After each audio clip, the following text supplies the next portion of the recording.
Some films build slowly, but Waves doesn't. It crashes down, fast, loud, and overwhelming.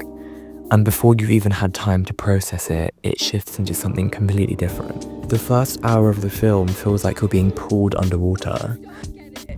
You don't get it, The second is what it means to come back up for air. Trey Edward Shults doesn't just tell a story here. He lets it fracture right in front of you. One half is about pressure, control, and collapse. The other is about what's left in the silence that follows. People would just send me really horrible messages all the time. And that shift, that decision to break the film into two, is what makes Waves so rare and so brilliant. Because it doesn't just explore tragedy, it explores what happens after. Waves is one of the most structurally interesting films to come out of the 2010s. It's emotionally intense, visually stylish, and it completely changes direction halfway through. The first hour is almost a psychological thriller. The second is a quiet reflection on grief and recovery. But this film isn't just a film with two tones.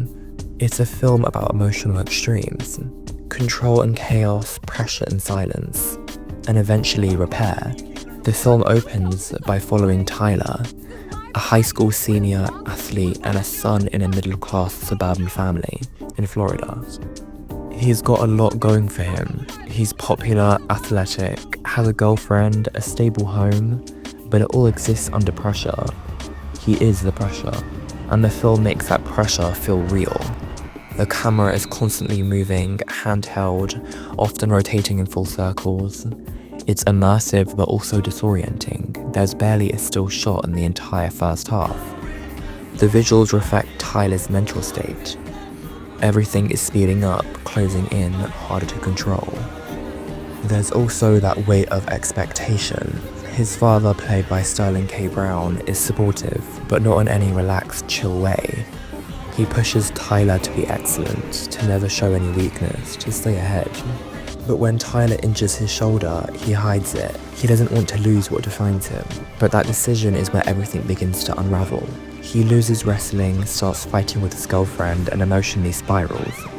By the time we get to the party scene, the actual turning point of the film, we're watching someone who's emotionally cornered, convinced there's no way out.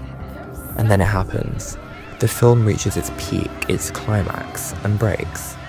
After the incident, Waves does something rare. It shifts the perspective. We no longer see Tyler anymore. Suddenly, Tyler is no longer the protagonist. The camera leaves him behind, and we begin following his younger sister Emily, played by Taylor Russell.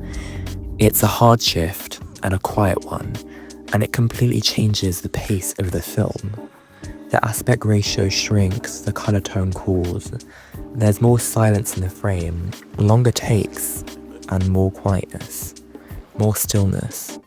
There's not necessarily more peace in Emily's head, but we see peace navigating through the film. This isn't a narrative trick, it's a tonal reset. The film wants us to feel the difference between emotional chaos and what comes after. Emily's story is not about fixing what's happened. It's about understanding how people live with it. She has to navigate a family that's gone emotionally numb, unstable. Her parents barely speak to each other, her father has shut down completely, and she's left to process everything quietly. Where Tyler's half of the film was built on pressure and movement, Emily's half is built on observation, stillness, and emotional distance. And then slowly a new relationship starts to form between Emily and Luke, her classmate. This subplot could easily feel like a false love story, but it's not. It's handled completely carefully. It's not there to offer redemption, just connection.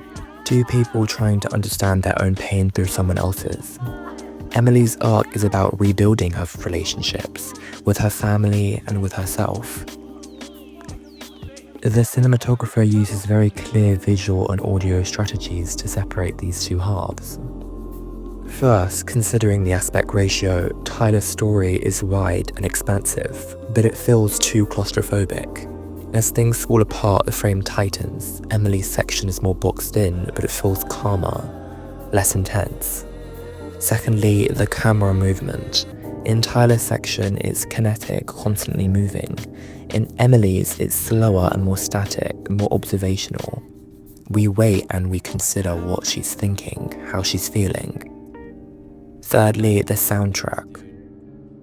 The soundtrack features artists like Frank Ocean, Kendrick Lamar, and Radiohead. Pretty popular artists. In Tyler's story, the music is loud and frequent, almost overwhelming, reflecting the current state of teenage years. Loud and apprehensive. But in Emily's, it's spaced out. Quieter moments get more room to breathe, like that scene in the cafe where she reflects on the song that's being played. This all reflects the emotional contrast between the two parts. It's not just about storytelling, it's emotional design. Waves is ultimately a film about emotional extremes, and it's not interested in resolving them neatly. It shows the reality of how things can fall apart, quickly and violently, and then asks how do people keep living after that. By shifting the perspective halfway through, it avoids moralizing or simplifying Tyler's story. Instead, it hands focus to the people affected, not him, and gives them space to heal. It's not an easy film, the structure is risky, the emotional content is also very heavy, but it works because it's completely honest. Also, I think that Taylor Russell's performance is insane. Waves is just a love story that breaks in half, but not just for the effect, and I think she pulls that effect very, very well. It breaks because the people in it do too, and in the end that's what makes it completely memorable, and almost wants you to watch it again. Now, moving to the more visual strategy of the film, Trey Edward Shults and cinematographer Drew Daniels make very deliberate choices with the camera to reflect the character's psychology. The first half of the film, Tyler's half, is visually restless. The camera is always in motion, floating, rotating. The audience is trapped in Tyler's headspace. As he's spiraling, we also spiral with him. This wasn't just a stylistic flex. Shults shot waves mostly using wide-angle lenses like 12mm and 80mm, which distort the frame slightly and make everything feel more closer, more pressing. And that's intentional. There's no more an emotional distance. You're inside the intensity, you're inside his head. But what's even more interesting is how the aspect ratio changes mid-film. The film starts in 1851, wide and cinematic. As Tyler's begin to fall apart, the frame gradually tightens to 1331, as you'll see in the intro. The almost square ratio uses in old TV or Instagram videos. It usually boxes him in. Then, during Emily's story, the ratio slowly expands again. This isn't just a visual gimmick, it's spatial storytelling. The film shrinks as the camera loses control and reopens as someone else learns how to process it. The soundtrack of Waves is one of the most defining features of his identity, which is linked to the cinematography. But it's not just there to sound good, it's a core part of the emotional structure. Shults uses strongs like dialogue. When Trent Reznor and Attic Ross's compositions finally come in, it's very subtle, but it adds to the idea that once the noise fades, the healing begins. This is a core part of the film, and I strongly recommend watching it. That's all for this week. Don't forget to subscribe and follow along for more video essays.